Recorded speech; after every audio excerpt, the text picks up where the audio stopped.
Hello, here for a ticket to the show?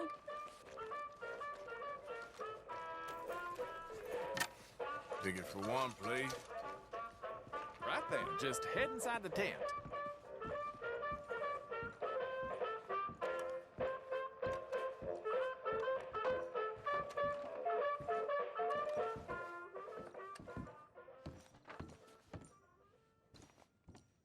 Greetings and salutations, gentlefolk. This here's the story about a young couple from the village of Annisburg that was courting a few years after the Revolutionary War. Courting in the woods, as you know young people want to do.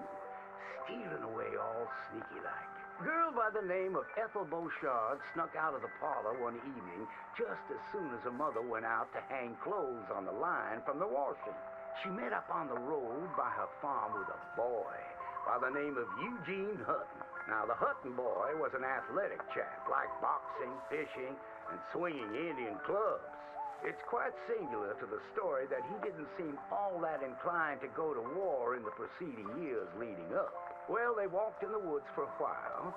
Pretty soon they lost their bearings and no longer knew the north from the south, nor east from west neither. Then they heard a low moaning sound. "What's that terrible noise?" she said, all a-trim. "Must be a sick calf looking for its mama. They've been known to bawl like that. Let me take a look," said Eugene. Well, old Eugene went and disappeared around a tree, came out the other side, and gave her a terrible fright. Boom!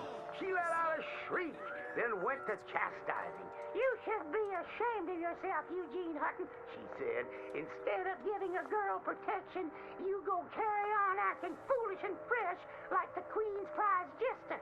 But right then and there, a chilly wind blew through and knocked off Eugene's hat. "I need to get back home. My mama has a terrible temper. She's like to stomp up and down if she finds out we're missing." She is a fair, stout woman, Eugene noted. But just then, before this couple of miscreants could head home, they heard the sound of heavy wheels, groaning, and people marching. The cacophony grew closer and closer, and through the fog they could make out the shapes of ghost horses pulling spectral cannons, and dead soldiers marching as if their graves could no longer contain them, each wearing a vile red coat.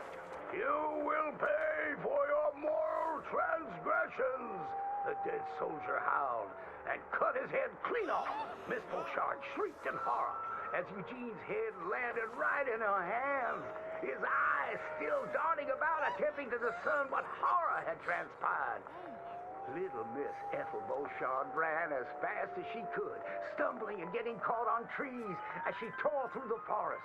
Terrified for her life, the dead soldiers marching after, hungry for blood. When she returned home, she told the people of the village that an army of the dead had taken Eugene within the confines of the fog. British soldiers who died protecting tyranny were rising from their graves as if to continue the fight for the demonic English. The townspeople erupted in fright and dismay until one daughter came forth and accused her of witchcraft.